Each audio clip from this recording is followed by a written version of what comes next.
Eres una carga. Vete de aquí. Esas fueron las palabras exactas que salieron de la boca de mi propio hijo Eduardo durante el almuerzo del domingo. 40 años. 40 años de mi vida trabajando como un burro para darle todo lo que necesitaba, y así me lo agradece. Me quedé ahí sentado, con el tenedor a medio camino hacia la boca, mirando a este hombre de 45 años que una vez fue mi pequeño niño. Teresa, su esposa, ni siquiera levantó la vista del plato. Como si fuera normal. Como si fuera natural que un hijo le hable así a su padre. Si ustedes alguna vez han sentido el puñal de la traición clavado por alguien a quien amaron más que a su propia vida, van a entender exactamente lo que sentí en ese momento. Papá, ya no puedes vivir aquí, continuó Eduardo, limpiándose la boca con la servilleta como si acabara de comentar el clima. Teresa está embarazada otra vez y necesitamos el espacio. Además, ya no contribuyes con nada. ¿No contribuyo con nada? Yo, Miguel Hernández, de 69 años, que levanté esta casa ladrillo por ladrillo con mis propias manos. Yo, que trabajé doble turno en la fábrica durante 20 años para que este ingrato pudiera estudiar en la universidad. Yo, que cuando murió mi Elena hace 3 años, me quedé callado cuando decidieron vender sus joyas para pagar gastos. Eduardo, murmuré, tratando de mantener la compostura, esta es mi casa también. Tu madre y yo la construimos juntos. Era tu casa, me interrumpió Teresa por primera vez, con esa sonrisa fría que siempre me ponía los pelos de punta. Pero las cosas cambian, Miguel. Ya no eres el mismo hombre que eras antes. No el mismo hombre. Como si el dolor de perder a mi esposa me hubiera convertido en algo menos que humano. Como si los 40 años que dediqué a esta familia no valieran nada porque ahora camino más lento y a veces olvido dónde puse las llaves. Mira, papá. Eduardo se inclinó hacia adelante, hablando como si le estuviera explicando algo a un niño pequeño. Ya hablamos con el hogar de ancianos San José. Tienen una habitación disponible. Es un lugar muy bonito, vas a estar bien cuidado. El hogar de ancianos. Me querían meter en un hogar de ancianos como si fuera un mueble viejo que ya no sirve. Mi corazón empezó a latir tan fuerte que pensé que se me iba a salir del pecho. No voy a ningún hogar, dije, y mi voz sonó más firme de lo que esperaba. Esta casa la pagué yo, la construí yo, y aquí está enterrado el corazón de tu madre en cada rincón. Eduardo suspiró como si estuviera hablando con un niño terco. Papá, no seas dramático.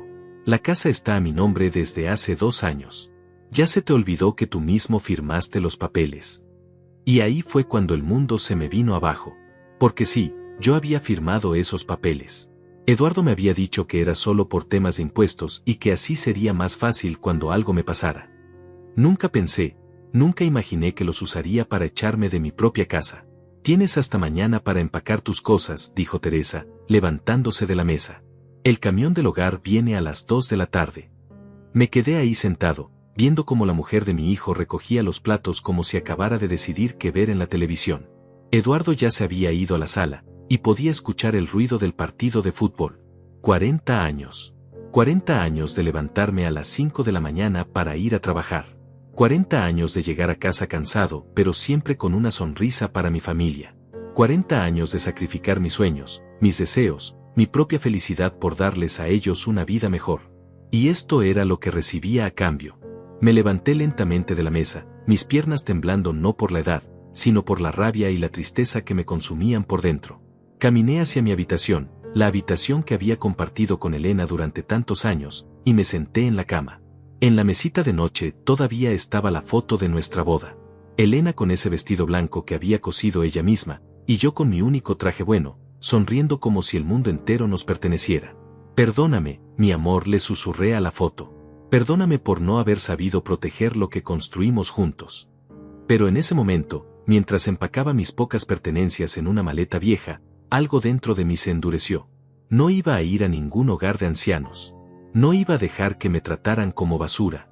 Tomé el teléfono y marqué el número de mi hermano Rafael. Hacía meses que no hablábamos, pero él siempre había sido el único que realmente me entendía. ¿Miguel? Su voz sonó sorprendida al otro lado de la línea. Rafael, dije, y mi voz se quebró un poco. ¿Puedo ir a tu casa? Necesito hablar contigo. Sin preguntas, sin reproches, mi hermano menor me dijo, ven para acá, Miguel. Aquí tienes tu lugar. Al día siguiente, antes de que llegara el camión del hogar de ancianos, tomé mi maleta y caminé hacia la parada del autobús. Eduardo ni siquiera salió a despedirse. Pero lo que yo no sabía era que en la casa de Rafael me esperaba una verdad que cambiaría todo para siempre. El viaje en autobús hasta la casa de Rafael me dio tiempo para pensar en todo lo que había pasado. 3 horas mirando por la ventana, viendo pasar los campos que una vez conocí como la palma de mi mano, recordando al hombre que fui antes de convertirme en lo que Eduardo llamaba una carga. Mi nombre es Miguel Hernández, tengo 69 años, y durante 45 años trabajé como mecánico en el taller de don Armando. Empecé como aprendiz a los 16 años, con las manos llenas de callos y el corazón lleno de sueños. En ese entonces, mi papá me decía, Miguel, el trabajo honesto es lo único que nadie te puede quitar. Qué equivocado estaba. Conocí a Elena cuando tenía 22 años. Ella trabajaba como costurera en la fábrica textil del pueblo, y tenía una sonrisa que podía iluminar el día más oscuro. Me enamoré de ella desde el primer momento que la vi esperando el autobús con ese vestido azul que le quedaba tan bonito. Oiga, señorita, le dije ese día, con toda la valentía que pude reunir, ¿no le da miedo viajar sola tan tarde? Ella me miró con esos ojos marrones que después me acompañarían por los siguientes 43 años y me dijo, más miedo me da hablar con desconocidos que huelen a aceite de motor. Nos casamos 2 años después, en 1978. Fue una boda sencilla en la iglesia del pueblo, con mis ahorros de mecánico y el vestido que ella misma se cosió trabajando hasta altas horas de la noche. Mi mamá, que en paz descanse, lloraba de felicidad porque por fin su Miguel había encontrado una mujer buena. Rafael, mi hermano menor, fue mi padrino de bodas. Siempre fuimos muy unidos, a pesar de que él decidió irse a estudiar a la capital mientras yo me quedé en el pueblo. Rafael se hizo contador, se casó con una mujer de la ciudad, y aunque nos veíamos pocas veces al año, siempre mantuvimos esa conexión especial que tienen los hermanos que se criaron durmiendo en la misma cama. Elena y yo nos mudamos a una casita pequeña que rentábamos cerca del taller. Ella siguió trabajando en la fábrica hasta que quedó embarazada de Eduardo. Recuerdo ese día como si fuera ayer. Llegué a casa cansado, con las manos sucias de grasa, y ella estaba sentada en la cocina con una sonrisa misteriosa. Miguel, me dijo, tomando mis manos sucias entre las suyas, va a llegar alguien más a esta familia. Lloré como un niño, porque después de 3 años de matrimonio, ya habíamos perdido la esperanza de tener hijos. Los doctores decían que era difícil, que tal vez nunca pasaría, pero Elena siempre mantuvo la fe. Eduardo nació en 1981, y fue el bebé más hermoso que había visto en mi vida. Tenía los ojos de su mamá y mi nariz, que Elena siempre decía que era muy distinguida. Desde ese día, trabajé más duro que nunca. Dejé mi trabajo en el taller de don Armando y me independicé. Abrí mi propio taller con un préstamo que tardé 10 años en pagar. Nuestro hijo va a tener todo lo que nosotros no tuvimos, le prometí a Elena una noche, mientras él dormía en su cuna. Y cumplí esa promesa. Trabajé doble turno durante 20 años. Me levantaba a las 5 de la mañana, abría el taller a las 6, y no cerraba hasta las 8 de la noche. Los fines de semana arreglaba carros a domicilio para ganar dinero extra. Mis manos siempre estaban manchadas de aceite, mi espalda siempre dolía, pero cuando veía a Eduardo con sus uniformes nuevos para la escuela, cuando lo veía jugando con juguetes que yo nunca pude tener, valía la pena cada sacrificio.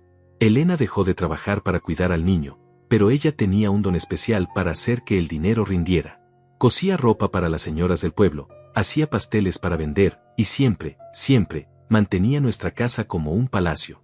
No importaba lo humilde que fuera, siempre estaba limpia, siempre olía a flores, siempre tenía esa calidez que solo una mujer como ella podía dar. Cuando Eduardo tenía 10 años, compramos el terreno donde construiríamos nuestra casa propia. Elena había estado ahorrando cada peso durante años, guardando el dinero en una lata de galletas que escondía detrás de la harina. Cuando me mostró cuánto tenía, no podía creerlo. ¿Cómo hiciste esto?, le pregunté, contando los billetes con manos temblorosas. Una mujer que ama a su familia encuentra la manera, me dijo, dándome un beso en la mejilla. Construimos esa casa ladrillo por ladrillo, fin de semana tras fin de semana. Rafael venía desde la capital algunos domingos para ayudar. Eduardo, que entonces era solo un niño, cargaba los ladrillos pequeños y se sentía como el hombre más importante del mundo. Papá, me decía, cuando sea grande voy a tener un taller como el tuyo. Vas a tener algo mejor, mijo, le respondía, revolviéndole el cabello. Vas a estudiar, vas a ser un profesional. Vas a tener una vida más fácil que la mía. Esa casa se convirtió en nuestro orgullo. 3 habitaciones, 2 baños, una cocina amplia donde Elena podía cocinar para el ejército, y un patio donde Eduardo jugaba fútbol con sus amigos. En las tardes, cuando terminaba en el taller, me sentaba en el portal con Elena, tomando café y viendo cómo nuestro hijo crecía. Los años pasaron volando.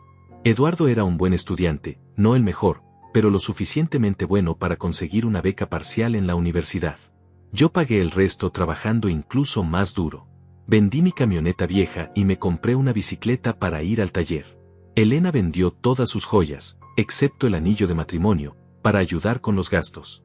Papá, no tienes que hacer esto, me decía Eduardo cuando venía a casa los fines de semana.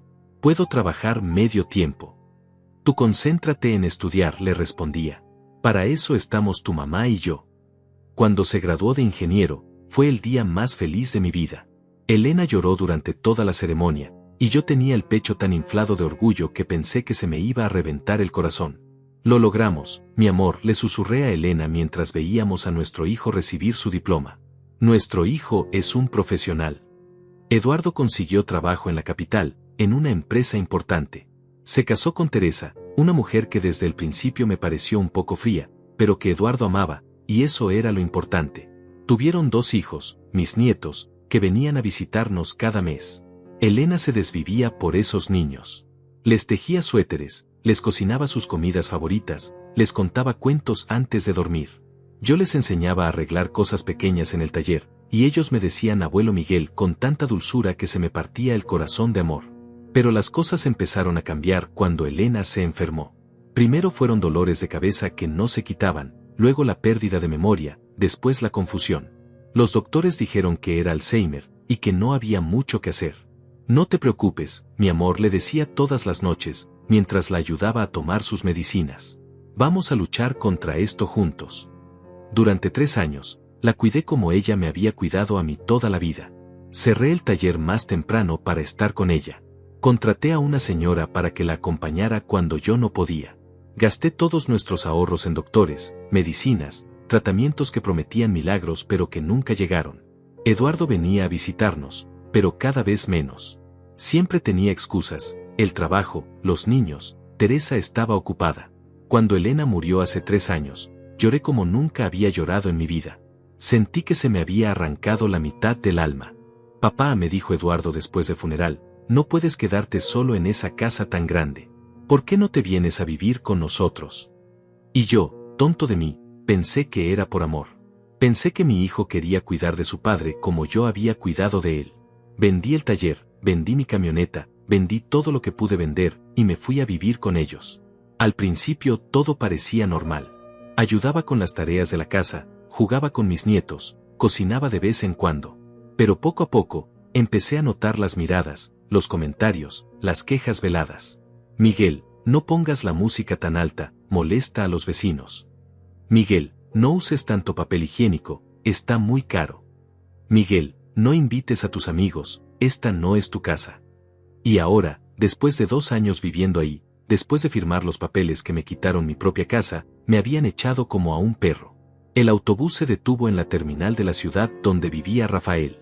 Tomé mi maleta vieja, la misma que había usado Elena para viajar en nuestra luna de miel, y caminé hacia la salida. Mi hermano me estaba esperando. Había envejecido desde la última vez que lo vi, pero seguía teniendo esa sonrisa cálida que me recordaba a nuestra infancia. Miguel, me dijo, dándome un abrazo fuerte, bienvenido a casa, hermano. Pero cuando llegamos a su casa y se cerró la puerta detrás de nosotros, la expresión en su rostro cambió completamente. Miguel, me dijo, con una seriedad que nunca le había visto, tengo que contarte algo sobre Elena.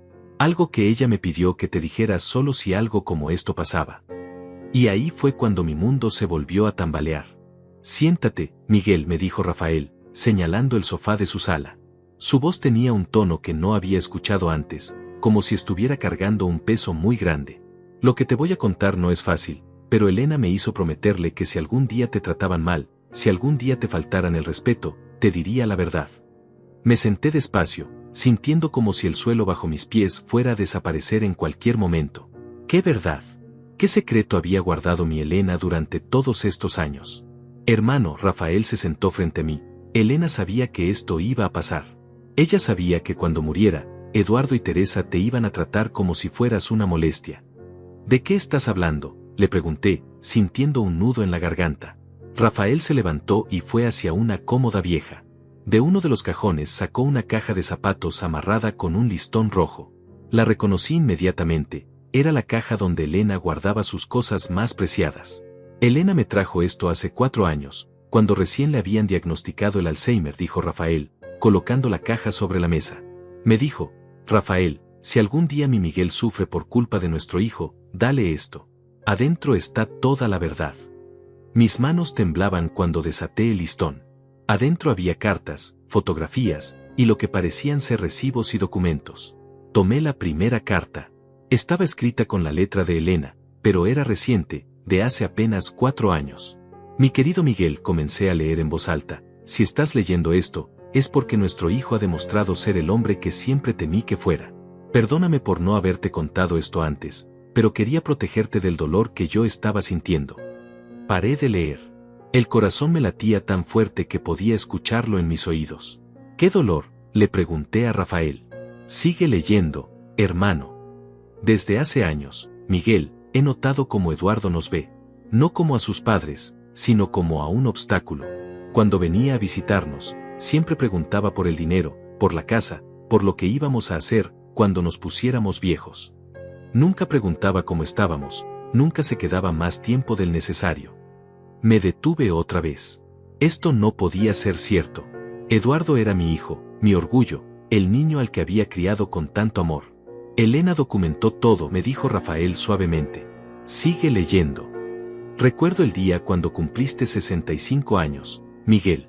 Eduardo llegó con Teresa y los niños, pero mientras tú estabas en el patio jugando con tus nietos, yo escuché a Teresa decirle a Eduardo, ya es hora de que tus padres entiendan que no pueden vivir solos para siempre. Esa casa es muy grande para 2 viejitos.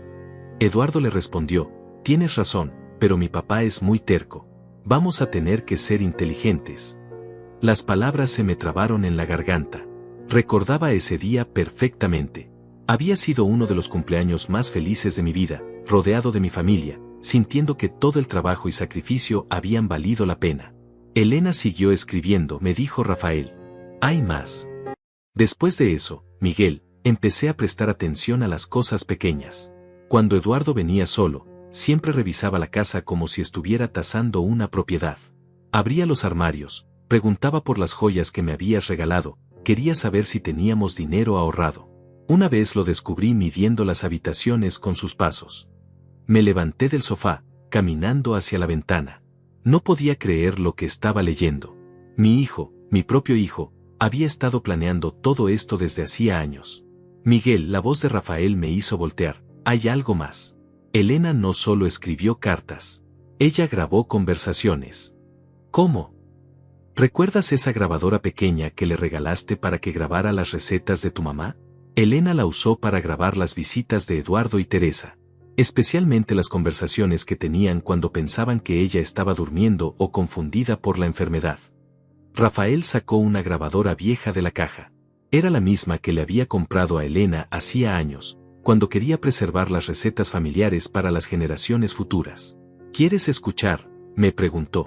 Asentí, aunque todo mi cuerpo me decía que no estaba preparado para lo que iba a oír. Rafael presionó el botón de reproducir. Primero se escuchó estática, luego la voz de Elena, susurrando, 15 de marzo, 2022. Eduardo y Teresa vinieron a visitarnos. Miguel salió a comprar medicina. Están en la cocina, pensando que no los escucho. Luego se escuchó la voz de Eduardo, clara como el cristal, mamá está cada vez peor. Ya no sabe ni qué día es. Papá va a necesitar ayuda pronto. Es el momento perfecto, respondió Teresa. Podemos convencer a tu papá de que firme los papeles. Le decimos que es para proteger la casa de los impuestos cuando algo les pase. ¿Y si se niega?, preguntó Eduardo. No se va a negar. Tu papá haría cualquier cosa por ti. Siempre ha sido así. Se escuchó una pausa, luego Eduardo otra vez. Cuando mamá muera, papá va a estar tan destrozado que no va a poder pensar con claridad. Ahí lo convencemos de que se vaya a vivir con nosotros. ¿Y después?, preguntó Teresa. Después, cuando ya no aguantemos más, lo metemos en un hogar de ancianos. Con la casa a mi nombre y él fuera del camino, podemos venderla y usar el dinero para el enganche de una casa más grande. Paré la grabadora. Mis piernas no me sostenían. Me dejé caer en el sofá, sintiendo como si me hubieran dado un puñetazo en el estómago. Hay más grabaciones, me dijo Rafael. Elena grabó durante 2 años. Cada visita, cada conversación. Documentó todo. ¿Por qué no me dijo nada?, pregunté, con la voz quebrada. Porque te amaba, Miguel. Porque sabía que si te contaba, te iba a destrozar. Ella esperaba que Eduardo cambiara, que el amor por su padre fuera más fuerte que la codicia. Pero también sabía que había una posibilidad de que no fuera así. Rafael me mostró más papeles de la caja. Había copias de los documentos que yo había firmado, fotografías de la casa, recibos de todo lo que yo había invertido en la propiedad durante los años. Elena fue muy inteligente, me dijo Rafael. Cuando se dio cuenta de lo que estaba pasando, empezó a recopilar pruebas. Tiene documentos que demuestran que tú pagaste cada centavo de esa casa, que la construiste con tu propio trabajo, que invirtiste toda tu vida en ella. ¿Y de qué me sirve eso ahora?, pregunté amargamente. Los papeles están a nombre de Eduardo. Firmé mi propia sentencia. Miguel, Rafael me puso una mano en el hombro. Elena también guardó una carta del notario. ¿Recuerdas cuando firmaste esos papeles? Sí, Eduardo me dijo que eran para temas de impuestos.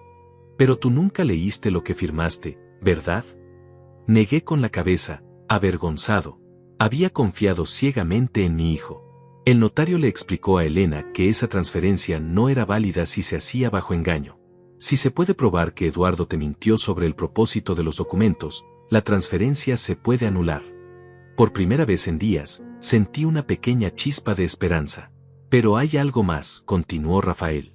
Elena no solo documentó las conversaciones de Eduardo y Teresa, también grabó la conversación que tuvieron contigo el día que firmaste los papeles. Rafael puso otra grabación. Esta vez escuchaba mi propia voz, preguntando, ¿estás seguro de que esto es solo para los impuestos, mijo? Y la voz de Eduardo respondiendo, sí, papá. Es solo un trámite. La casa sigue siendo tuya, solo que legalmente estará a mi nombre para protegerla. Nunca te echaría de tu propia casa, papá. Eres mi héroe. Mi héroe. Así me había llamado mientras me mentía en la cara. Elena sabía que este día iba a llegar, me dijo Rafael. Y se preparó para ayudarte cuando pasara. Pero también hay algo más que necesitas saber. ¿Qué más puede haber?, pregunté, sintiendo que ya no podía soportar más revelaciones. Elena dejó una cuenta de ahorros a tu nombre. Una cuenta que Eduardo nunca supo que existía. Ella vendió secretamente algunas joyas que había heredado de tu mamá, joyas que pensó que habías perdido hace años. Durante 3 años, guardó cada peso que pudo. Rafael me mostró una libreta de ahorros. Cuando vi la cantidad, mis ojos se llenaron de lágrimas. ¿Cómo? Tu esposa te amó hasta el último día de su vida, Miguel. Y sabía que ibas a necesitar esta ayuda para luchar por lo que es tuyo. Me quedé ahí sentado, rodeado de las pruebas del amor de Elena y la traición de mi hijo. 40 años de sacrificio, de trabajo honesto, de amor incondicional, y así me lo pagaba. Pero Elena, mi Elena, había encontrado la manera de protegerme incluso después de muerta. ¿Qué hago ahora, Rafael?, le pregunté a mi hermano. Ahora, Miguel, me dijo con una sonrisa que no había visto en años, ahora les enseñamos a Eduardo y Teresa lo que pasa cuando subestiman a un hombre que tiene la verdad de su lado. Esa noche, por primera vez en 3 años, dormí tranquilo. Sabía que la batalla apenas comenzaba, pero ya no estaba solo. Tenía a Elena cuidándome desde el cielo, a Rafael a mi lado, y la verdad en mis manos. Y la verdad, como siempre me había dicho mi papá, era lo único que nadie me podía quitar. Durante los siguientes 3 días en casa de Rafael, estudié cada documento, escuché cada grabación, y leí cada carta que Elena había dejado. Mi esposa había sido más inteligente de lo que jamás imaginé. No solo había documentado todo, sino que había anticipado cada movimiento de Eduardo y Teresa. En una de las cartas más largas, Elena escribía, Miguel, sé que cuando leas esto vas a sentir que el mundo se acabó. Pero quiero que sepas que durante todos estos años de matrimonio, lo que más admiré de ti fue tu dignidad. Nunca te doblegaste ante nadie, nunca aceptaste una injusticia, y no vas a empezar ahora. El 4.º día, Rafael me encontró en la cocina temprano en la mañana, tomando café y mirando por la ventana. ¿Cómo dormiste?, me preguntó. Mejor que en meses, le respondí. Por primera vez en mucho tiempo, sé exactamente qué tengo que hacer. Rafael se sirvió café y se sentó frente a mí. ¿Y qué vas a hacer? Voy a regresar, le dije. Voy a enfrentar a Eduardo con la verdad. Miguel, ¿estás seguro? Tal vez deberías hablar primero con un abogado. No, hermano. Esto no se resuelve con abogados todavía. Esto se resuelve entre padre e hijo, con la verdad sobre la mesa. Esa misma mañana, tomé mi maleta y me subí al autobús de regreso. Durante todo el viaje, practiqué en mi mente lo que le iba a decir a Eduardo. Llevaba conmigo la caja de Elena, con todas las pruebas que necesitaba. Cuando llegué a la casa, mi casa, eran las 2 de la tarde. Exactamente la hora en que supuestamente llegaba el camión del hogar de ancianos. Vi a Eduardo en el patio, hablando por teléfono, probablemente preguntándose por qué no había aparecido en el hogar. Me bajé del taxi y caminé hacia la puerta principal. Eduardo me vio y cortó la llamada inmediatamente. Papá, me dijo, con una mezcla de sorpresa e irritación, ¿qué haces aquí? Se suponía que ya estabas en el hogar San José. Se suponían muchas cosas, Eduardo, le respondí, caminando directamente hacia la entrada. Pero ya es hora de que hablemos de la verdad. Teresa salió de la casa, con esa cara de fastidio que ya conocía tan bien.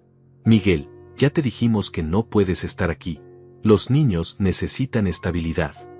Los niños, repetí, dejando mi maleta en el suelo. Sí, hablemos de los niños. Hablemos de lo que van a pensar cuando sepan cómo trataron a su abuelo. Eduardo se acercó más, tratando de usar su altura para intimidarme. Papá, no hagas una escena. Los vecinos pueden escuchar. Que escuchen, le dije, sacando la grabadora de Elena de mi bolsillo. Que escuchen todo. La cara de Eduardo cambió inmediatamente cuando vio la grabadora. Se puso pálido como si hubiera visto un fantasma. ¿Qué es eso?, preguntó Teresa, pero su voz ya no sonaba tan segura. Esto, dije, levantando la grabadora, es la voz de tu suegra. La mujer que ustedes pensaron que estaba demasiado enferma para entender lo que pasaba a su alrededor. Presioné el botón de reproducir. La voz de Eduardo llenó el patio. Cuando mamá muera, papá va a estar tan destrozado que no va a poder pensar con claridad. Ahí lo convencemos de que se vaya a vivir con nosotros. Eduardo intentó quitarme la grabadora, pero me alejé. ¿Y después? Se escuchó la voz de Teresa en la grabación. Después, cuando ya no aguantemos más, lo metemos en un hogar de ancianos. Con la casa a mi nombre y él fuera del camino, podemos venderla y usar el dinero para el enganche de una casa más grande. El silencio que siguió fue ensordecedor. Teresa miraba a Eduardo como si no lo conociera, y Eduardo me miraba a mí como si fuera un extraño. Papá, eso está fuera de contexto, balbuceó Eduardo. ¿No entiendes? ¿Fuera de contexto?, le grité, y mi voz resonó por todo el barrio. ¿Fuera de contexto? 40 años de mi vida trabajando para ti, y esto es lo que planificabas desde hace años. Saqué más grabaciones de mi bolsillo. ¿Quieres que reproduzca la del 15 de marzo del 2022? ¿O prefieres la del 8 de mayo, cuando le dijiste a Teresa que yo era una boca más que alimentar? Miguel, baja la voz, dijo Teresa, mirando nerviosa hacia las casas vecinas. La gente va a escuchar. ¿Qué escuchen?, grité más fuerte. Que escuchen cómo mi propio hijo planeó robarme mi casa y abandonarme como a un perro. La puerta de la casa de al lado se abrió. Doña Carmen, la vecina que conocía desde hacía 20 años, se asomó con curiosidad. Luego salió don Roberto del otro lado. En pocos minutos, había varios vecinos en sus portales, escuchando todo. Eduardo Hernández, dije, señalándolo con el dedo, le vas a explicar a doña Carmen cómo convenciste a tu padre de firmar papeles para proteger la casa de los impuestos, cuando en realidad era para robarle su propio hogar.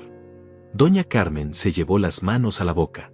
Conocía toda la historia de cómo yo había construido esa casa. Miguel, Eduardo intentó acercarse otra vez. Podemos hablar esto adentro, en familia. No, le grité. No hay nada que hablar en familia. La familia no miente, la familia no roba, la familia no abandona.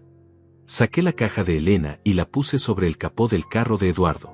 ¿Quieres saber qué más documentó tu madre antes de morir? ¿Quieres saber cuánto sabía de tus planes?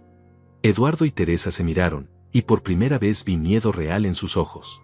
Tu madre, continué, con la voz temblorosa de emoción, sabía exactamente qué tipo de hijo había criado. Y se preparó para protegerme de ti. Saqué los recibos y documentos que Elena había guardado. Aquí están todos los recibos de los materiales de construcción de esta casa. Aquí están las facturas del taller que vendí para pagar tus estudios. Aquí está la prueba de que cada peso invertido en esta propiedad salió de mi trabajo, de mis manos, de mi sacrificio. Papá, legalmente la casa está a mi nombre, dijo Eduardo, pero su voz ya no sonaba convincente. Legalmente, repetí, pero obtenida con engaño. Y eso, mijo, se llama fraude. Saqué la última carta de Elena y la leí en voz alta para que todos los vecinos escucharan. Si estás leyendo esto, Miguel, es porque nuestro hijo demostró ser exactamente lo que temía, un hombre sin honor, sin gratitud y sin amor real por su familia. Teresa comenzó a llorar, pero no de tristeza, sino de frustración y pánico. Miguel, dijo con voz suplicante, podemos arreglar esto. No tenías que irte. Podemos encontrar una solución. ¿Una solución? Me reí amargamente. ¿Como la solución del hogar de ancianos? ¿Como la solución de tratarme como un estorbo en mi propia casa? Me volteé hacia los vecinos que seguían escuchando. ¿Ustedes sabían que mi propio hijo me echó de la casa que yo construí? ¿Sabían que me dijeron que era una carga, después de 40 años de darle todo? Doña Carmen negó con la cabeza, con lágrimas en los ojos. Don Roberto me gritó desde su portal, Miguel, esta es tu casa. Todo el barrio lo sabe. Eduardo, le dije, volteándome hacia mi hijo, tu madre me dejó una última grabación. Una grabación que hizo especialmente para este momento. Saqué otra grabadora, una diferente. Esta tenía una cinta marcada con la letra de Elena, para Miguel, cuando todo se descubra. ¿Quieres escuchar las últimas palabras que tu madre grabó sobre ti?, le pregunté. Eduardo se quedó paralizado. Teresa dejó de llorar y me miró con terror. Presioné play. La voz débil pero clara de Elena llenó el aire. Miguel, si estás escuchando esto, es porque Eduardo finalmente mostró su verdadera cara. Quiero que sepas que no es tu culpa. Nosotros criamos a nuestro hijo con amor, con valores, con ejemplo. Si él eligió el camino de la codicia y la traición, esa fue su decisión, no nuestro fracaso como padres. Eduardo se sentó en las escaleras de la entrada, con la cabeza entre las manos. Pero también quiero que sepas, continuó la voz de Elena, que ya no estás solo en esta lucha. En la cuenta del Banco Central, bajo la clave que solo tú conoces, el día que nos casamos, hay suficiente dinero para que contrates al mejor abogado de la ciudad. Usa esa plata, Miguel. Lucha por lo que es tuyo. Demuéstrale a nuestro hijo que un hombre de honor no se deja pisotear, ni siquiera por su propia sangre. Cuando la grabación terminó, el silencio era total. Hasta los pájaros habían dejado de cantar. Eduardo, le dije finalmente, tienes 24 horas para decidir. O me devuelves mi casa por las buenas, o empezamos esta guerra por las malas. Y te aseguro que tu madre me dejó suficientes armas para ganártela. Tomé mi maleta y caminé hacia la calle. Me volteé una última vez. Ah, y Eduardo, el hogar de ancianos ya no va a ser necesario. Porque el único que va a necesitar un lugar donde vivir cuando termine todo esto, vas a ser tú. Subí al primer taxi que pasó y le di la dirección del mejor hotel del centro de la ciudad. Era hora de comenzar la segunda parte de mi plan. La guerra apenas comenzaba. A las 8 de la mañana del día siguiente, estaba parado frente al bufete de abogados más prestigioso de la ciudad. Elena tenía razón, había suficiente dinero en esa cuenta secreta para contratar a los mejores. Durante 40 años, ella había estado guardando cada peso que podía, preparándose para este momento que nunca quiso que llegara. La licenciada Silvia Mendoza me recibió en su oficina. Era una mujer de unos 50 años, con una reputación implacable en casos de fraude familiar. Cuando le mostré todas las pruebas que Elena había recopilado, sus ojos se iluminaron. Señor Hernández, me dijo después de revisar los documentos, esto no es solo un caso de transferencia fraudulenta. Esto es un caso de abuso financiero hacia un adulto mayor. Su hijo podría enfrentar cargos criminales. No quiero que vaya a la cárcel, le dije. Solo quiero que me devuelva lo que es mío. Entiendo, respondió la licenciada. Pero necesita entender que cuando presentemos estas pruebas, el caso va a tomar vida propia. El Ministerio Público podría decidir proceder independientemente de lo que usted quiera. Esa misma tarde, la licenciada Mendoza y yo nos presentamos en la casa. Eduardo abrió la puerta, y cuando vio a la abogada a mi lado, su cara se descompuso completamente. Buenas tardes, dijo la licenciada con voz profesional. Soy la licenciada Silvia Mendoza, representante legal del señor Miguel Hernández. Venimos a hacer una propuesta de solución extrajudicial. Eduardo nos dejó pasar, pero sus manos temblaban. Teresa estaba sentada en la sala, con los ojos rojos de tanto llorar. Eduardo Hernández, comenzó la licenciada, abriendo su portafolio, mi cliente tiene evidencia suficiente para demostrar que la transferencia de esta propiedad se realizó mediante engaño y coerción emocional. Eso constituye fraude. Yo no. Eduardo intentó hablar, pero la licenciada lo interrumpió. Permítame terminar. Tenemos grabaciones donde usted admite haber mentido sobre el propósito de la transferencia. Tenemos documentos que prueban que el señor Miguel Hernández invirtió el 100% del valor de esta propiedad.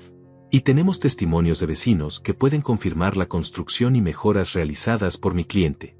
La licenciada puso una carpeta sobre la mesa del comedor. Esta es la demanda que presentaremos mañana en el juzgado civil.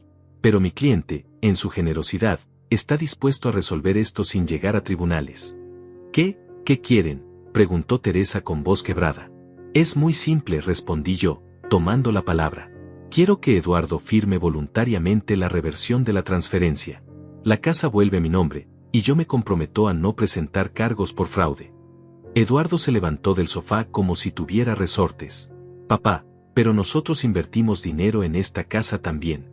Pagamos la remodelación del baño, el aire acondicionado. Eduardo, le dije con calma, ¿cuánto crees que gastaron en esas mejoras? ¿5,000 pesos? ¿10,000? Como 15,000, respondió Teresa. Me reí sin humor.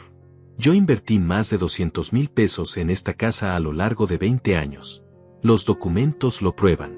Si quieren, puedo pagarles los 15,000 por las mejoras, y quedamos a mano. La licenciada intervino, pero hay otro problema. Si vamos a juicio, el señor Eduardo podría enfrentar cargos criminales. El abuso financiero hacia adultos mayores es un delito grave. No queremos ir a la cárcel, murmuró Teresa. Entonces firmen, les dije. Devuélvanme mi casa, y esto se acaba aquí. Eduardo caminó hacia la ventana, mirando el patio donde una vez había jugado cuando era niño. Papá, me dijo sin voltear, ¿de verdad crees que yo haría esto por maldad? Yo solo quería asegurar el futuro de mis hijos. Eduardo, le respondí, sintiendo un dolor profundo en el pecho, ¿y qué hay del hombre que se sacrificó 40 años para asegurar tu futuro? ¿Ese hombre no merecía respeto en sus últimos años? Se volteó hacia mí con lágrimas en los ojos. Papá, yo no sabía que, no pensé que. No pensaste, lo interrumpí. Esa es la verdad.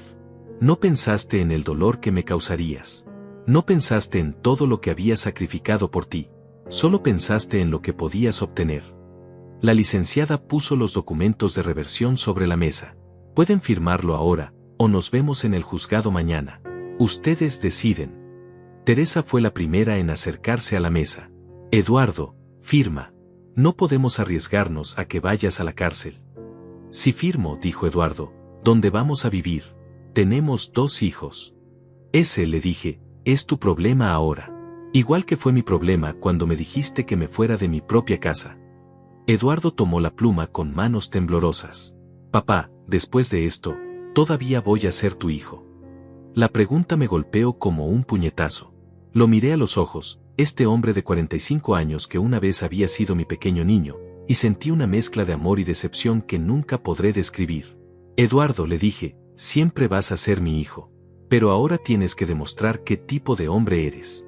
Si aprendes de esto, si cambias, si me pides perdón de verdad, tal vez podamos reconstruir lo que se rompió. Eduardo firmó los documentos. Cada firma sonaba como un clavo en un ataúd. Cuando terminó, la licenciada revisó los papeles y los guardó en su portafolio. Estos documentos serán registrados mañana. Para el viernes, la casa estará legalmente de vuelta a nombre del señor Miguel. Teresa abrazó a Eduardo, ambos llorando. Sus 2 hijos, mis nietos, estaban en el cuarto de atrás, probablemente escuchando todo sin entender completamente lo que pasaba. ¿Cuándo nos tenemos que ir?, preguntó Teresa. Tienen 1 mes, les dije. 1 mes para encontrar otro lugar. Es más tiempo del que me dieron a mí. La licenciada y yo nos dirigimos hacia la puerta. Cuando estaba a punto de salir, Eduardo me llamó. Papá. Me volteé. Lo siento, me dijo, y por primera vez en años, su voz sonaba como la del niño que una vez había sido. De verdad lo siento. Lo sé, mijo, le respondí. Pero, lo siento, no borra el daño. Solo el tiempo y las acciones pueden hacer eso. Salí de la casa caminando derecho, con la dignidad intacta. Por primera vez en meses, sentía que podía respirar completamente. Esa noche, en mi habitación del hotel, llamé a Rafael. ¿Cómo fue?, me preguntó. Elena tenía razón sobre todo, le dije. Hasta el final, ella me siguió cuidando. ¿Y ahora qué vas a hacer? Miré por la ventana del hotel hacia las luces de la ciudad. Ahora voy a volver a mi casa, hermano. Y voy a vivir mis últimos años con la frente en alto, sabiendo que no me dejé pisotear por nadie. ¿Y Eduardo? Suspiré profundamente. Eduardo va a tener que aprender a ser un hombre de honor. O no va a tenerme en su vida. Al día siguiente, cuando los documentos fueron registrados oficialmente, volví a mi casa. Nuestra casa. La casa que Elena y yo habíamos construido con amor, trabajo y sacrificio. Me senté en el portal donde tantas tardes había tomado café con mi esposa, y por primera vez desde su muerte, sentí que ella estaba conmigo. Lo logramos, mi amor, le susurré al viento. Defendimos nuestro hogar. Pero la historia no terminaba ahí. Porque aunque había recuperado mi casa, todavía faltaba la parte más importante, decidir si podía perdonar a mi hijo, y si él podía ganarse de vuelta mi respeto. Esa decisión llegaría pronto, pero por primera vez en mucho tiempo, la tomaría desde una posición de fuerza, no de debilidad. Como Elena siempre me había enseñado, la dignidad no se negocia. 3 semanas después de haber recuperado mi casa, estaba organizando las cosas de Elena cuando encontré algo que me dejó completamente helado. Al fondo de su armario, detrás de unas cajas viejas, había un sobremanila grueso con mi nombre escrito en su letra. Para Miguel, solo ábrelo si Eduardo no aprende la lección. Adentro había documentos que jamás imaginé que existían. Elena no solo había estado grabando las conversaciones de Eduardo y Teresa durante los últimos años de su vida. Había estado investigando, como una detective privada, cada movimiento sospechoso de nuestro hijo. La primera carpeta contenía estados de cuenta bancarios. Eduardo había estado retirando dinero de una cuenta que supuestamente era para los gastos médicos de Elena. En total, más de 50,000 pesos que habían desaparecido durante los 2 años de enfermedad de mi esposa. 50,000 pesos, murmuré, mirando los números. Ese dinero se suponía que era para los mejores doctores, para tratamientos especializados, para medicinas importadas. Eduardo siempre me decía que era muy caro, que él estaba cubriendo la diferencia de su propio bolsillo. La segunda carpeta era aún peor. Elena había conseguido copias de mensajes de texto entre Eduardo y Teresa. Los había impreso y guardado, con fechas y horas. Tu papá ya firmó los papeles. En 1 año máximo lo tenemos en el hogar y vendemos la casa. Eduardo, 15 de abril de 2023. ¿Ya averiguaste cuánto vale la propiedad? Teresa, 16 de abril de 2023. El tasador dice que unos 300,000. Con esa plata podemos comprar algo en el norte de la ciudad. Eduardo, 16 de abril de 2023. Perfecto. Mientras más rápido saquemos al viejo, mejor. Teresa, 16 de abril de 2023. Mis manos temblaban leyendo esos mensajes. El viejo. Así me llamaban mientras planeaban robarme. Pero lo que más me impactó fue la tercera carpeta. Elena había contratado secretamente a un investigador privado para seguir a Eduardo. Las fotografías mostraban algo que me partió el corazón. Eduardo y Teresa habían estado visitando casas en venta en barrios exclusivos, usando mi nombre como referencia crediticia. En una de las fotografías, Eduardo estaba parado frente a una mansión, sonriendo y señalando hacia las ventanas, como si ya fuera suya. La fecha en la foto era solo 2 semanas después de que Elena muriera. 2 semanas. No había esperado ni 2 semanas después del funeral de su madre para empezar a planear cómo gastar el dinero de la venta de mi casa. El investigador había incluido un reporte detallado. Eduardo le había dicho al agente inmobiliario que su padre anciano pronto estaría en un asilo, y que la propiedad familiar saldría al mercado en los próximos meses. Mi papá ya está muy confundido, había dicho Eduardo según el reporte. Es mejor para todos que esté en un lugar donde lo cuiden profesionalmente. Elena había subrayado esa frase con tinta roja y había escrito al margen: Miguel, nunca has estado confundido ni un solo día. Esto es pura maldad. La última carpeta contenía algo que no esperaba. Elena había grabado en video una conversación entre Eduardo y un abogado especialista en capacidad mental de adultos mayores. Puse el DVD en mi vieja televisión. La imagen era borrosa, pero el audio era claro. Eduardo estaba en una oficina elegante, hablando con un hombre de traje. Doctor Martínez, decía Eduardo en el video, mi padre está empezando a mostrar signos de deterioro mental. A veces no recuerda cosas, se confunde con las fechas. El doctor tomaba notas. Ha sido evaluado por un geriatra. No oficialmente, respondía Eduardo, pero es obvio que necesita ayuda. El problema es que él se niega a reconocerlo. Por eso necesito saber cuáles son mis opciones legales. Entiendo. Si logramos documentar que su padre no tiene capacidad para manejar sus finanzas. Exacto, interrumpía Eduardo. Necesito poder tomar decisiones por él. Por su propio bien, por supuesto. Me detuve ahí. No podía seguir viendo. Eduardo había estado planeando declararme mentalmente incapaz para tomar control total de mis bienes. Pero Elena, mi Elena inteligente, había grabado toda la reunión desde el auto estacionado afuera. El investigador que ella contrató tenía equipo profesional. En ese momento sonó el timbre de mi casa. Era Rafael, que venía a visitarme como todos los viernes desde que había regresado. Miguel, me dijo al verme, ¿estás bien? Te ves pálido. Le mostré todo lo que había encontrado. Rafael se quedó en silencio mientras revisaba cada documento, cada fotografía, cada grabación. Hermano, me dijo finalmente, esto es mucho peor de lo que pensábamos. Eduardo no solo te iba a robar la casa, te iba a declarar mentalmente incapaz. ¿Tú crees que soy un viejo confundido, Rafael? Le pregunté. Mi hermano me miró directamente a los ojos. Miguel, tienes la mente más clara de cualquier hombre de tu edad que conozco. Eduardo estaba mintiendo deliberadamente. Esa noche no pude dormir. Caminé por la casa, tocando las paredes que había construido, recordando cada sacrificio que había hecho por mi familia. Y pensé en Elena, documentando meticulosamente cada traición de nuestro hijo, preparándose para protegerme incluso después de muerta. A la mañana siguiente, llamé a la licenciada Mendoza. Licenciada, le dije, encontré más evidencia. Mucha más. 2 horas después estaba en su oficina, mostrándole todo lo que Elena había dejado. Señor Hernández, me dijo después de revisar los documentos, esto cambia todo.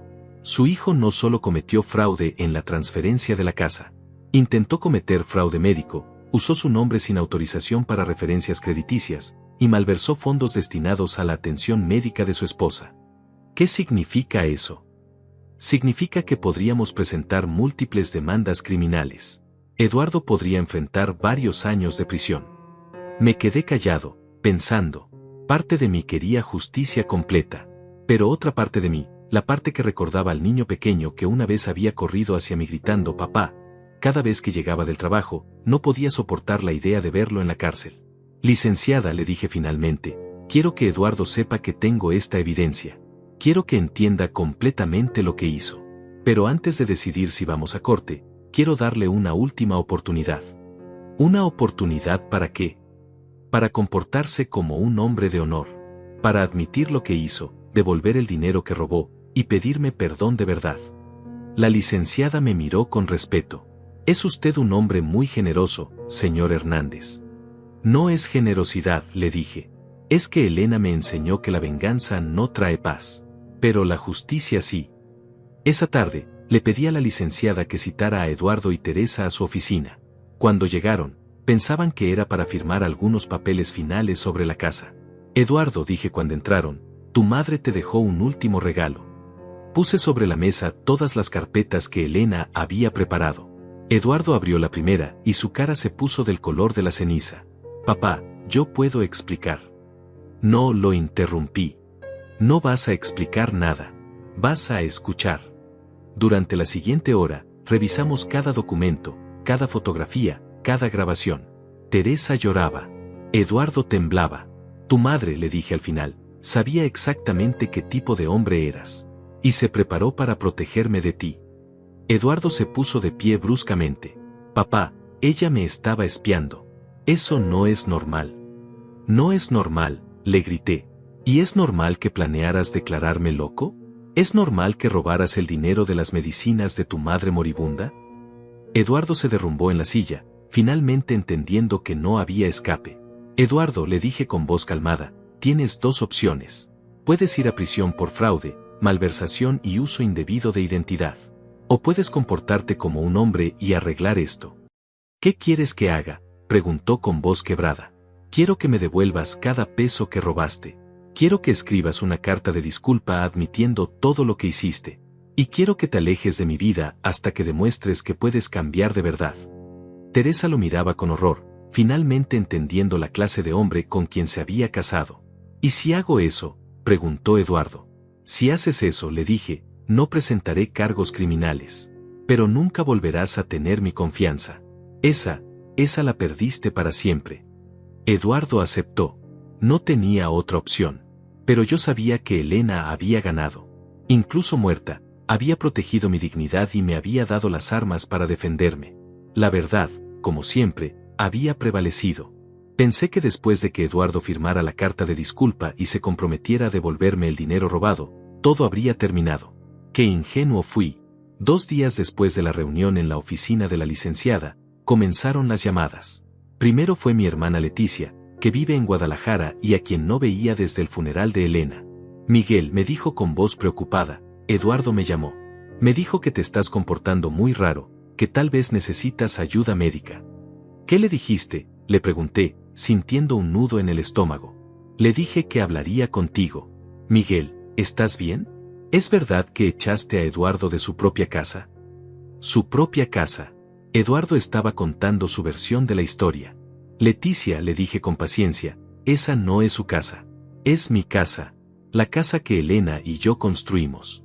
Pero Eduardo dice que tú le diste la casa hace años, y que ahora te arrepentiste por problemas de la edad. Problemas de la edad, repetí, sintiendo la sangre hervirme. Miguel, él está muy preocupado por ti. Dice que desde que murió Elena has estado muy confundido, que a veces no recuerdas las cosas. Colgué el teléfono. Eduardo estaba haciendo exactamente lo que había planeado hacer legalmente, convencer a toda la familia de que yo estaba perdiendo la capacidad mental. Durante los siguientes días, las llamadas se multiplicaron. Primos lejanos, tías que no me llamaban en años, hasta vecinos del pueblo donde había crecido. Todos con la misma historia. Eduardo estaba muy preocupado por mi deterioro mental y mi comportamiento agresivo. Miguel, me dijo mi primo Jorge por teléfono, Eduardo me contó que golpeaste a Teresa. Eso no está bien, hermano. ¿Qué? Yo jamás he tocado a esa mujer. Él dice que estás muy violento últimamente, que perdiste los estribos. Entendí la estrategia. Eduardo no podía declararme mentalmente incapaz legalmente porque las pruebas de Elena lo exponían. Pero sí podía destruir mi reputación, hacer que toda la familia creyera que yo era un viejo loco y agresivo. Lo peor llegó cuando mis propios nietos dejaron de visitarme. Llamé a la casa donde ahora vivían Eduardo y Teresa, rentando un pequeño departamento. ¿Puedo hablar con los niños?, le pregunté a Teresa cuando contestó. Miguel, me dijo con voz fría, los niños están muy confundidos por todo esto. Tal vez es mejor que no los llames por un tiempo. ¿Confundidos por qué? Por todo lo que ha pasado. Eduardo les explicó que el abuelo está pasando por un momento difícil. Colgué sintiéndome completamente derrotado. Eduardo me había quitado a mis nietos. Había envenenado su mente contra mí. Las noches se volvieron largas e insomnio. Me levantaba a las 3 de la mañana, caminaba por la casa vacía, y me preguntaba si tal vez Eduardo tenía razón. Tal vez si estaba perdiendo la cabeza. Tal vez si era un viejo amargado que había malinterpretado todo. Una mañana, mientras tomaba café en la cocina, encontré una carta que alguien había deslizado bajo mi puerta durante la noche. Miguel, decía con letra que no reconocí, sabemos lo que realmente pasó. Tu hijo es un mentiroso. Una familia que te aprecia. ¿Quién había escrito eso? ¿Cómo sabían lo que estaba pasando? Esa tarde, mientras regaba las plantas del patio que Elena había cuidado tanto, escuché voces del otro lado de la cerca. Era doña Carmen, mi vecina, hablando con otra señora. Y ahora Eduardo anda diciéndole a todo mundo que su papá se volvió loco, decía doña Carmen. Pero yo conozco a Miguel desde hace 20 años. Ese hombre tiene la mente más clara del barrio. ¿Tú crees que es mentira?, preguntó la otra señora. Por supuesto que es mentira. Yo vi cuando echaron a Miguel de su propia casa. Yo escuché todo lo que gritó Eduardo ese día. Ese muchacho es un sinvergüenza. Me quedé ahí parado, del otro lado de la cerca, sintiendo que no estaba completamente solo. Pero la presión psicológica era terrible. Eduardo había comenzado una campaña sistemática para aislarme. Llamaba a todos mis conocidos, contándoles historias sobre mi supuesto deterioro mental. Llegó incluso a llamar al doctor Ramírez, mi médico de toda la vida. Miguel, me dijo el doctor cuando fui a mi cita regular, Eduardo vino a verme. Está muy preocupado por ti. ¿Qué te dijo? Que has estado teniendo episodios de confusión, que a veces no reconoces a la gente, que te has vuelto paranoico. Doctor, le dije, mirándolo directamente a los ojos, ¿me ve confundido? ¿Me ve paranoico? El doctor me examinó cuidadosamente. Hicimos todas las pruebas cognitivas. Revisó mi presión, mi memoria, mi coordinación.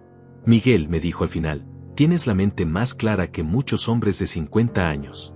No sé por qué Eduardo diría esas cosas. Porque está tratando de hacerme quedar como loco para justificar lo que me hizo. El doctor frunció el ceño. ¿Qué te hizo? Le conté toda la historia. Le mostré los documentos que Elena había dejado. El doctor se quedó callado durante mucho tiempo. Miguel, me dijo finalmente, quiero que sepas que voy a documentar oficialmente que no tienes ningún problema cognitivo. Y si Eduardo sigue diciendo lo contrario, le voy a exigir que traiga pruebas médicas. Esa noche me sentí un poco mejor, pero la campaña de desprestigio continuó. Eduardo era inteligente. No decía mentiras obvias. Decía cosas como estoy preocupado por papá y creo que necesita ayuda y desde que murió mamá no es el mismo. Todo sonaba como la preocupación natural de un hijo amoroso. Una semana después, estaba en el supermercado cuando me encontré con la señora Esperanza, una antigua cliente del taller. Miguel, me dijo con cara de pena, ¿cómo estás? Eduardo me contó que estás pasando por un momento difícil. ¿Qué te dijo exactamente? Que desde que murió Elena a veces te confundes, que crees que la gente te quiere robar. Señora Esperanza, le dije con cansancio, ¿me ve confundido? ¿Me ve paranoico? Ella me miró con atención. No, Miguel, te ves igual que siempre. Entonces, ¿por qué Eduardo diría esas cosas? Fue entonces cuando me di cuenta de que tenía que contraatacar. No podía dejar que Eduardo destruyera mi reputación con mentiras. Esa noche, busqué en las cosas de Elena hasta encontrar lo que necesitaba, una grabadora pequeña que había olvidado en la última caja. Era similar a las que ella había usado para documentar todo. Elena había dejado una última grabación en esa máquina. Una grabación que había hecho para mí, sabiendo que este momento llegaría. Miguel, decía su voz débil pero clara, si estás escuchando esto, es porque Eduardo está tratando de hacerte quedar como loco. Yo sabía que lo haría. Por eso quiero que sepas que en la gaveta secreta de nuestro armario hay una llave. ¿Una gaveta secreta? En 40 años de matrimonio, nunca había sabido de ninguna gaveta secreta. La llave abre una caja de seguridad en el Banco Nacional. Número 247.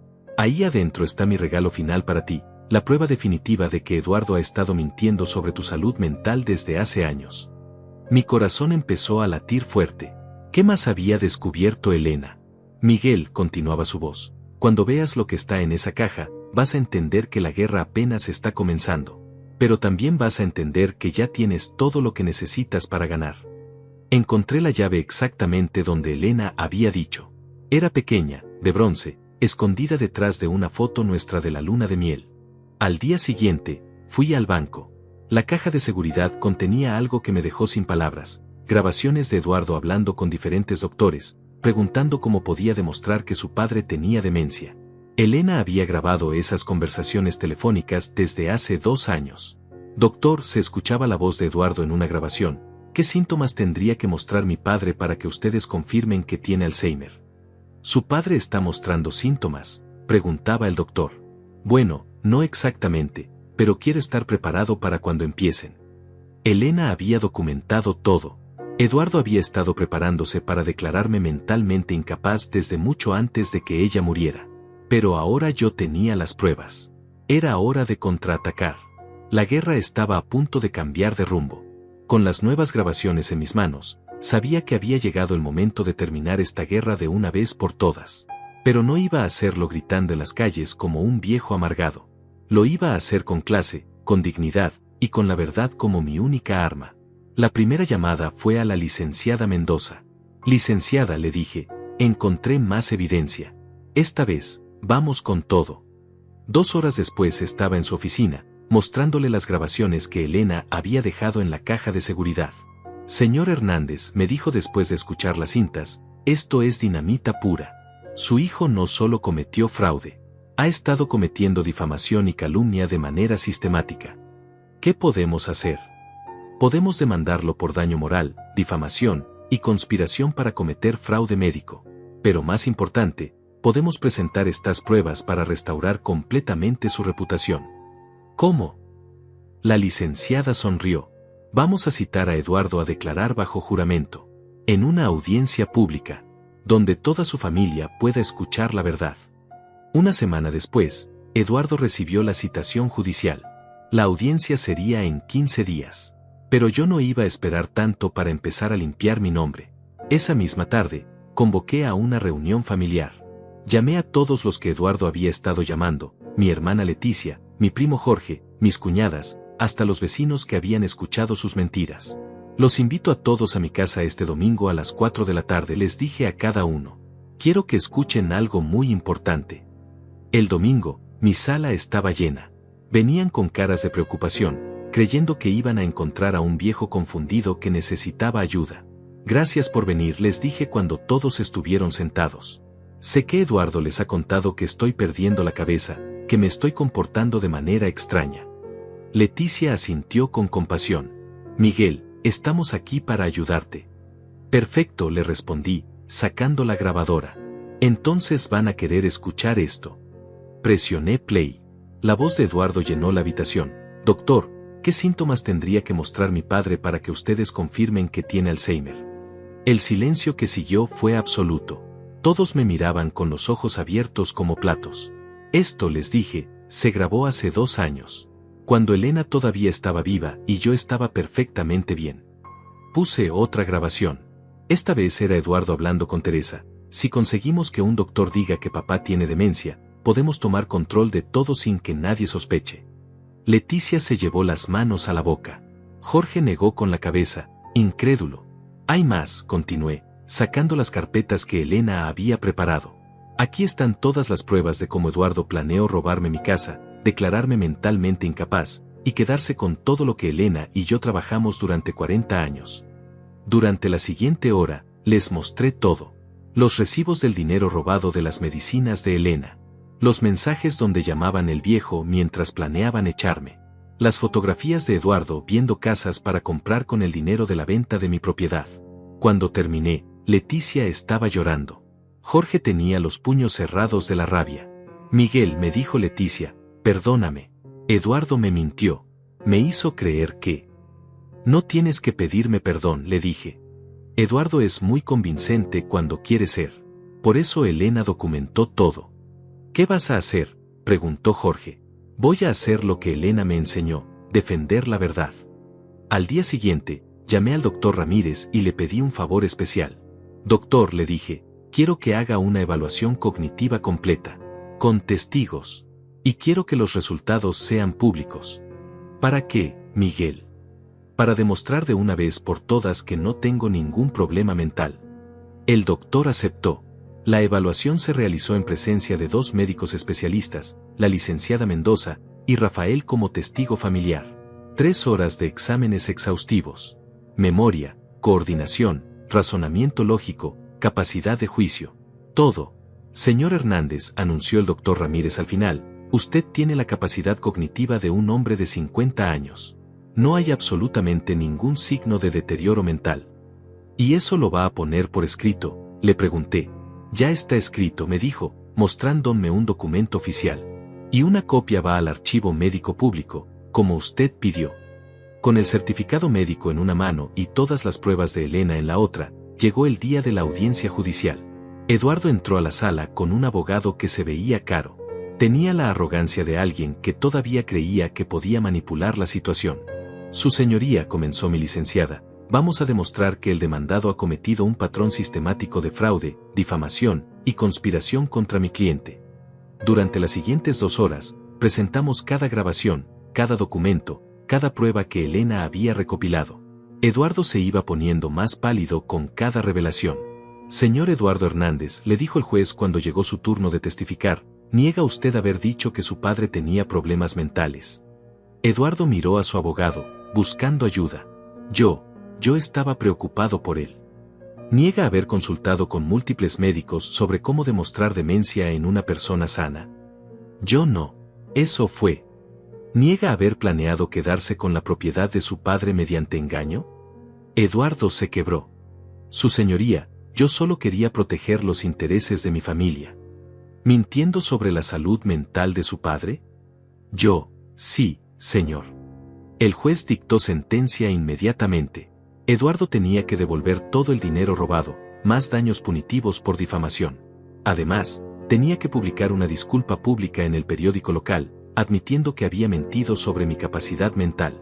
Y señor Hernández, le dijo el juez a Eduardo, quiero que entienda que si vuelve a hacer declaraciones falsas sobre la salud de su padre, enfrentará cargos criminales por difamación agravada. Cuando salimos del juzgado, Eduardo me esperaba en las escaleras. Papá, me dijo, y por primera vez en meses su voz sonaba realmente quebrada, ¿me puedes perdonar? Lo miré durante un largo momento. Este hombre que una vez había sido mi pequeño niño, que había llevado en mis hombros, que había enseñado a andar en bicicleta. Eduardo, le dije finalmente, el perdón no se pide, se gana. ¿Qué tengo que hacer? Tienes que convertirte en un hombre de honor. Tienes que demostrar con acciones, no con palabras, que puedes cambiar. Y tienes que ganarte el respeto de tus propios hijos, porque ellos también merecen un padre del cual puedan estar orgullosos. Eduardo asintió, con lágrimas en los ojos. ¿Y mientras tanto? Preguntó. Mientras tanto, le dije, vas a mantenerte alejado de mí hasta que demuestres que mereces estar en mi vida. Caminé hacia el carro donde Rafael me esperaba, sintiendo por primera vez en meses que podía respirar completamente. ¿Cómo te sientes?, me preguntó Rafael mientras manejábamos de regreso a casa. Como un hombre libre, le respondí. Como alguien que defendió su dignidad y ganó. Esa noche, en mi casa, en mi sala, rodeado de las cosas que Elena y yo habíamos construido juntos, levanté una copa de vino hacia su fotografía. Lo logramos, mi amor, le dije. Defendimos nuestra familia, nuestra casa, y nuestra dignidad. Por primera vez desde su muerte, sentí que Elena podía descansar en paz. Y yo también. 6 meses después de la audiencia judicial, mi vida había cambiado completamente. No solo había recuperado mi casa y mi dignidad, sino que había descubierto una versión de mí mismo que no sabía que existía, un hombre que podía ser feliz viviendo para sí mismo, sin sacrificar todo por una familia que no lo valoraba. El dinero que Eduardo me devolvió, más los daños punitivos que el juez ordenó, sumaban casi 100,000 pesos. Era más dinero del que había tenido en años. Pero más que el dinero, lo que me devolvió fue algo mucho más valioso, mi autoestima. Con una parte de ese dinero, contraté a un arquitecto para remodelar la casa. No para venderla, como había planeado Eduardo, sino para hacerla completamente mía. Quiero que se vea como Elena siempre soñó, le dije al arquitecto, pero también quiero que refleje quién soy yo ahora. Ampliamos la cocina, construimos una terraza donde pudiera tomar café por las mañanas, y convertimos uno de los cuartos en un pequeño taller donde podía arreglar cosas otra vez. No para ganar dinero, sino por el puro placer de trabajar con mis manos. La primera persona que vino a visitarme cuando terminaron las obras fue doña Carmen, mi vecina. Miguel, me dijo, admirando los cambios, esta casa se ve hermosa. Elena estaría orgullosa. Gracias, doña Carmen. ¿Sabe qué es lo que más me gusta? ¿Qué? Que es completamente mía. Cada peso que se gastó aquí salió de mi trabajo honesto. Durante esos meses, también hice algo que nunca pensé que haría, comencé a socializar de verdad. Me uní al club de dominó del Parque Central, donde todos los miércoles un grupo de hombres de mi edad se reunía para jugar y conversar. Miguel, me dijo don Roberto, uno de los jugadores regulares, me enteré de lo que pasó con tu hijo. ¡Qué desgraciado! Ya pasó, le respondí, concentrándome en mis fichas. Ahora estoy enfocado en vivir mi vida. ¿Y no extrañas tener familia cerca? Don Roberto, le dije, mirándolo a los ojos, la familia verdadera no es la que comparte tu sangre, es la que comparte tus valores. Era cierto. Rafael venía a visitarme cada fin de semana. Leticia había vuelto a llamarme regularmente, pidiendo perdón una y otra vez por haber creído las mentiras de Eduardo. Jorge y otros primos me invitaban a reuniones familiares, tratándome con un respeto que no había sentido en años. Pero la sorpresa más grande llegó cuando menos la esperaba. Un sábado por la mañana, mientras regaba las plantas del patio, escuché la voz de un niño del otro lado de la puerta. Abuelo Miguel. Era la voz de mi nieto menor, David, de 8 años. Corrí hacia la puerta y cuando la abrí, ahí estaban mis 2 nietos, solos. ¿Qué hacen aquí?, les pregunté, preocupado. ¿Dónde están sus papás? Nos escapamos, me dijo Mario, el mayor, de 12 años. Queríamos verte. Los dejé entrar y les serví leche con galletas, como hacía Elena cuando eran pequeños. Abuelo, me dijo David, ¿es verdad que papá te hizo cosas malas? La pregunta me partió el corazón. ¿Cómo le explicas a un niño de 8 años que su padre había traicionado a su abuelo? David, le dije, sentándome a su altura, a veces los adultos cometemos errores. Errores muy grandes. ¿Como cuando yo rompo algo y miento?, preguntó. Sí, pero mucho más grandes. Mario, que era más grande y entendía mejor las cosas, me miró directamente. Abuelo, nosotros escuchamos cuando papá hablaba por teléfono. Decía cosas feas de ti. ¿Qué tipo de cosas? Que estabas loco, que no sabías lo que hacías. Pero nosotros sabemos que no es verdad. Me quedé callado, sintiendo una mezcla de tristeza y orgullo. Mis nietos, a pesar de todo lo que Eduardo había tratado de meterles en la cabeza, sabían la verdad. ¿Ustedes me creen que estoy bien de la cabeza?, les pregunté. Por supuesto, gritó David. Tú me enseñaste a armar mi bicicleta. Una persona loca no puede hacer eso. Nos reímos juntos, y por primera vez en meses, sentí que tenía familia de verdad. Los llevé de regreso a su casa esa tarde. Eduardo me abrió la puerta con cara de susto cuando vio a los niños conmigo. ¿Qué hacen aquí?, le preguntó a los niños. Fuimos a visitar al abuelo, dijo Mario con valentía. Y queremos seguir visitándolo. Eduardo me miró, confundido. Papá, ¿puedo hablar contigo? Salimos al patio mientras los niños se quedaron adentro. Papá, me dijo Eduardo, los niños me han estado preguntando por ti mucho últimamente. ¿Y qué les dices? La verdad es que, no sé qué decirles. Eduardo se veía diferente. Más delgado, más cansado. Las ojeras bajo sus ojos me decían que no había estado durmiendo bien. Eduardo, le dije, tus hijos te aman. Pero también necesitan saber que tienen un abuelo que los ama. Y que ese abuelo no está loco, como tú les habías dicho. Papá, yo he estado pensando mucho en todo lo que pasó. Y me doy cuenta de que fui un hijo terrible. No solo contigo, sino también con mamá. Por primera vez en meses, la voz de Eduardo sonaba sincera. ¿Sabes qué es lo que más me duele?, le pregunté. ¿Qué? Que desperdiciaste la oportunidad de ser el hombre que tu madre y yo criamos. Elena murió pensando que había fracasado como madre. Eduardo comenzó a llorar. Papá, ¿cómo puedo arreglar esto? No puedes arreglar el pasado, Eduardo, pero puedes decidir qué tipo de hombre quieres ser de aquí en adelante. ¿Me darías una oportunidad? Lo miré durante un largo momento. Eduardo, la oportunidad no se da. Se gana. Demuéstrame con acciones que puedes cambiar, y tal vez podamos reconstruir algo. ¿Y los niños? Los niños siempre van a ser bienvenidos en mi casa. Ellos no tienen la culpa de los errores de su padre. Durante los meses siguientes, Eduardo comenzó a cambiar lentamente. Primero, dejó que los niños me visitaran todos los sábados. Luego, comenzó a llamarme ocasionalmente, preguntando cómo estaba. No para pedirme algo, sino porque realmente parecía interesado. Un día, llegó a mi casa con una caja en las manos. ¿Qué es eso?, le pregunté. Son las joyas de mamá, me dijo. Las que vendimos cuando ella estaba enferma. Conseguí comprar unas iguales. No eran las joyas originales de Elena, pero el gesto me conmovió. Eduardo, le dije, esto es un buen comienzo. Para el primer aniversario de la muerte de Elena, organicé una pequeña ceremonia en el cementerio. Invité a Rafael, a Leticia, a los nietos. No invité a Eduardo. Pero cuando llegamos al cementerio, él estaba ahí, parado frente a la tumba de su madre, con flores en las manos. Perdón por llegar sin ser invitado, me dijo, pero necesitaba hablar con ella. No le dije que se fuera. Hicimos la ceremonia juntos, como familia. Después, cuando todos se habían ido, Eduardo y yo nos quedamos solos frente a la tumba. ¿Crees que ella me puede perdonar?, me preguntó. Tu madre siempre te amó, Eduardo.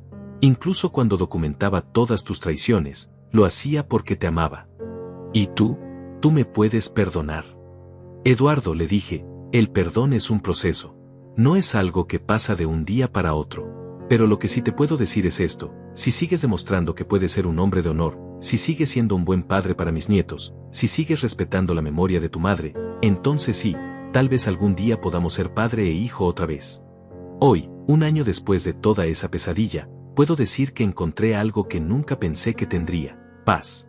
Mi casa es mía. Mi dignidad está intacta. Mis nietos me visitan y me aman. Tengo amigos verdaderos que me respetan. Y Eduardo está aprendiendo lentamente a ser el hombre que Elena y yo siempre esperamos que fuera. Todas las tardes, cuando el sol se pone, me siento en la terraza que construí y tomo café, igual que hacía con Elena. Y aunque ella ya no está físicamente, siento su presencia en cada rincón de esta casa que defendimos juntos. Porque al final de cuentas, eso es lo que aprendí de toda esta experiencia: no se trata del dinero, no se trata de las propiedades, no se trata de ganar o perder. Se trata de defender tu dignidad. Se trata de no permitir que nadie, ni siquiera tu propia familia, te trate como menos de lo que eres. Se trata de recordar que el respeto no se hereda, se gana. Y se trata de entender que, a veces, la mayor demostración de amor que puedes dar es no permitir que alguien se aproveche de ti. Elena me enseñó eso, incluso después de muerta. Y por eso, cada noche, antes de dormir, le doy las gracias. Gracias, mi amor, le susurro a su fotografía, por enseñarme que un hombre de valor nunca se rinde. Y mañana será otro día para vivir con dignidad. Porque eso es lo que hacen los hombres de honor: siguen adelante, con la frente en alto, sin importar lo que la vida les ponga en el camino.